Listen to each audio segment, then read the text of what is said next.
RBI issues revised draft directions on investment by regulated entities in AIFs. In fact, Anurag Joshi joins us with more. Anurag, good evening. Given the fact that we're looking at RBI revising the draft rules for the AIFs, what would that mean if you could help us draw more perspective on that front?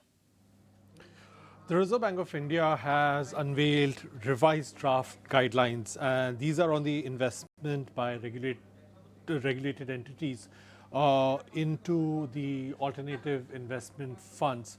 Now, the regulated entities are all the financial institutions which are under a regulatory purview.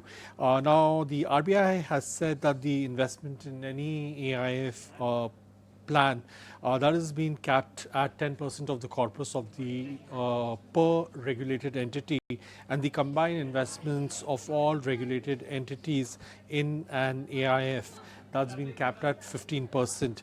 Now, investment up to 5% of the corpus will be allowed without any restrictions, and if the regulated entity investment is exceeding 5% and the AIF has downstream debt in the regulated entity's debtor firm, then 100% provisioning needs to apply. This provisioning excludes equity, CCCPS, which is the compulsorily convertible preference shares, and compulsorily convertible debenture instruments.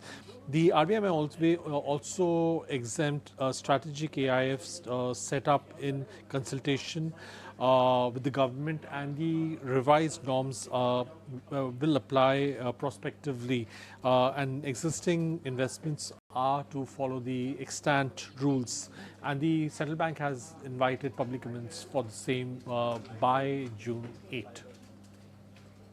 Drawing that into perspective and getting us those details as to what those guidelines were looking like, but for the moment we'll leave the conversation at that.